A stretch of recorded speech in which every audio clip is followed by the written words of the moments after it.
Hey everyone, it's Kyle from Cool Collectibles back again for another review. This time it's the Hot Toys MMS588 Lando Calrissian. And I was expecting this in early 2022, but it looks like Hot Toys must have somehow had this made in the factories a little bit earlier because they started shipping out maybe a month or two ago even. So I'm glad I was able to receive this in 2021. And it's always good to have some original trilogy Star Wars figures to add to the collection, and I do like the way they did the 40th anniversary sort of window packaging. I guess that's a bit of a throwback to the old vintage figures. I think the only other ones they've done in this style is Boba Fett and Darth Vader. I don't have the releases of those in this style of packaging, so I guess it's a nice bit of a touch there for fans, and it's good for those who want to keep it boxed, I guess, and display the figure just like that. But that's pretty much it on the packaging. I'll get that all out the way and get into the accessories. Hold on. Alright, accessories wise, it does come with a cardboard Cloud City backdrop, which is a bit of a pain really to put together. You sort of fold out all of these flaps and so on at the back here. And it just sort of sits like this according to the instructions. I think I might just have this bit flat and the standard base just sitting on top, to be honest. That should hold it in place. It's pretty flimsy and nothing really too special about it, but I guess it does break up, I guess, the background in the details or the glass cabinets that you might have. The stand itself is just the usual Star Wars sort of style. Get the Lando sort of chrome faceplate there. You do have the, I don't know if this is like a Death Star sort of floor or anything like that, but you do get a swap out sort of sticker or lenticular something or other. And it's got the nice sort of tile gloss finish on that part, and then the sort of, I don't know what that sort of, almost like a thin sandpaper type material. And the grout here is a different type of texture there, so that looks pretty good actually. And you can sort of swap it out and have the stand through there, but I might just stick with the standard one for the figure. It comes with his Stormtrooper blaster, which I think is pretty similar to every other sort of Stormtrooper rifle that they've done. You get the usual sort of fold out action. I think it's meant to go like that.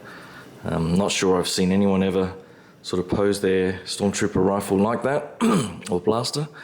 I think most just pretty much fold it up, and I think you just put it in that little clip there and fold that up neatly like so. So that looks pretty good.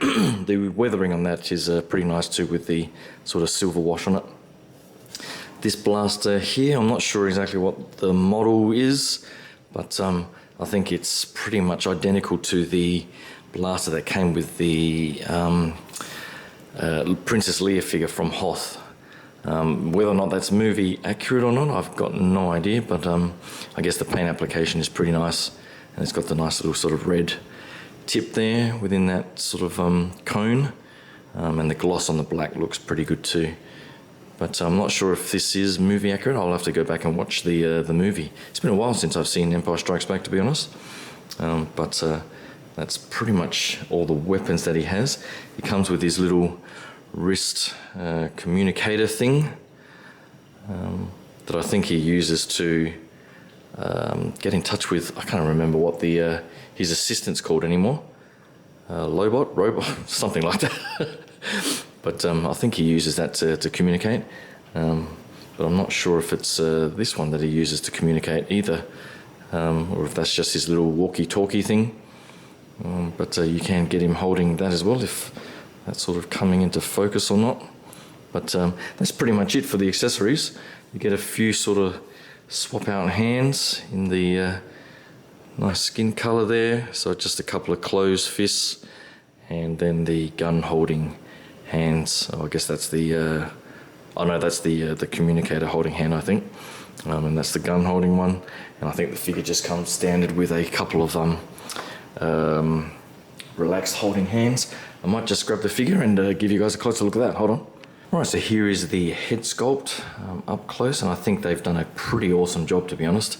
It does have a little bit of a weird smile to it. I would have preferred maybe more of the Lando sort of smirk, but overall I think the likeness is there, the skin texture is there, the typical sort of Hot Toys glassiness in the eyes, and I always love their sort of fine stranding in that hair, so that sort of wavy hairstyle that they've got there has been really well done.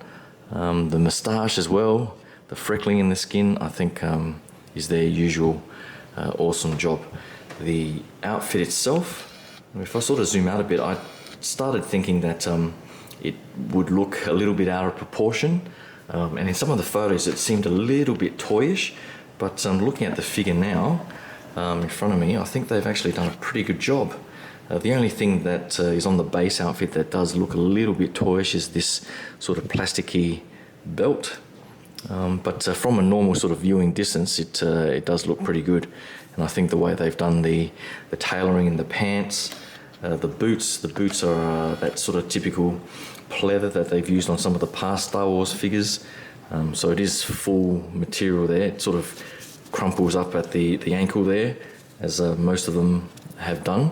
But this time they're sort of covered by the pants, so I'm not going to get too hung up about that. Hopefully they don't crack over time or anything, but they do look nice and shiny there, and thankfully all the joints and the bottoms of the feet are all flat and the joints are tight, so there's no issue with the figure standing on its own. But I think the sort of tailoring on the suit is really nice. The pants fit well.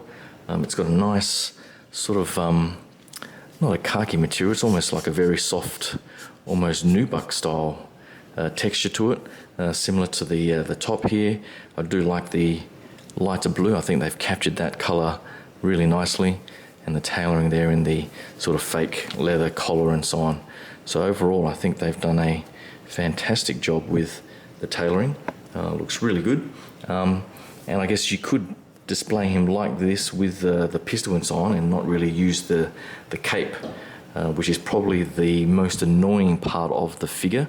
I haven't actually tried putting it on yet, but just getting the wrinkles out and the folds right off the figure has been a bit of a pain in itself. So I'll just get the cape out now and give you guys a closer look at that. Hold on. Alright, so here is the cape. So it comes with, I guess, double-sided material that's sort of sewn together on the edges here. The outer edge is that same sort of blue material as his shirt, which is quite nice. And then this patterned, it looks like, I don't know if that's like a dragon or something. Looks almost Chinese in style, with that sort of golden and green hue there, which I think is pretty nice. What I ended up doing was using a very light iron to get out all the wrinkles and the folds in the original packaging. So it sort of comes out almost like a Batman cape almost. You see the two straps here that go around the arms, so the arms fit through there, and apparently that is movie accurate. I did see some of the promo photos from the actual movie where these were visible through the outfit. The biggest hassle on the cape itself is this collar. There is a wire, that very thin wire that sort of goes through the top of the fold there, but sometimes it does tend to come down, and I was pretty lucky in that the tip of the wire didn't break through the material here, because I could see it poking through the material, and just luckily that it didn't pierce it all the way through. So it's sitting there now, and I guess the problem is when you sort of get it over the shoulders and so on, it tends to fold up on the sides and doesn't look very natural. So I've tried to keep the folds down, but once I get it on the figure, I'll see how it looks. I do want to display it with the cape, and just him standing there, maybe not even with a pistol, but just standing there, maybe with his communicator or something, but we'll see how we go. I'll get it all on him and give you guys a look at that. Hold on. Alright, so here he is with the cape on, and it's probably the best that I can do, to be honest, without spending another 3 hours or something on it. I think getting the rubber band or the rubber straps over the arms and under the armpits wasn't too bad, and getting the collar folded down wasn't as hard as I thought it was going to be. I might try to sort of do something to keep that down. It tends to sort of start sticking up again. The wire is not quite going down. The hardest part probably is getting all the folds in the cape without it ballooning out. So I've tried to sort of have his hand catching the edge of it like he's sort of brushing it to the side. And I've got his other arm with the Stormtrooper rifle sort of holding the rest of it back. And I've tried to keep that as sort of draping as naturally as possible. It sort of helps when you sort of fold the backs of the cloak in between his legs and around the stand there. But once you sort of set up, it doesn't look too bad at all. As you can sort of see there, I've only sort of got him posed in a fairly museum style pose, nothing too dramatic. But I do need to fit it in with Hoth Leia and also the old DX07 Luke Skywalker, as well as the Empire Strikes Back Yoda figure. So those are pretty much 3 figures crammed into a Detolf cabinet on one shelf. So I'm not going to go too crazy with any sort of posing, but that's pretty much it. I think overall I'm really happy with the figure. Articulation wise, I didn't go through too much of the articulation, but you sort of get the gist. There's nothing too restrictive in the outfit, I have to say. The pants are pretty soft and smooth, and there is a bit of a fat suit. I think I've heard people mention that they have removed the fat suit to get the cloak sitting a bit closer, but mine doesn't look like it's got any sort of hunchback, and the neck length looks pretty natural there to me, so I'm not going to do any sort of major mods to the figure to remove any sort of fat suit. But as you can see, the arms have pretty good articulation, and the head and the neck joint articulate pretty well as well. If you're familiar with these Hot Toys figures, you know what you're going to get in terms of articulation with this particular suit. So there's nothing like the Marvel suits where they're quite restrictive in terms of Captain America or Thor or something like that. So I think Hot Toys here have done a pretty fantastic job. So if you're a original trilogy fan and do collect 1/6 scale figures, then I think this is a massive upgrade over the old Sideshow figure, which I guess is expected because that thing was God knows how old that is now. You can see the back here, but if you've got any of the other sort of original trilogy figures, then this is pretty much a must-have for anyone out there like myself. So I'm definitely glad Hot Toys ended up doing a Lando figure, and I guess the big missing point now is why they've taken so long to release a Empire Strikes Back Han, or even a Return of the Jedi Han. They've got the Leia and Luke with their Endor outfits, so I'm definitely hoping 2022 is a better year for original trilogy Star Wars. But that's pretty much it. Hopefully you like my thoughts on this Lando Calrissian figure, and can give the video a like and subscribe to the channel.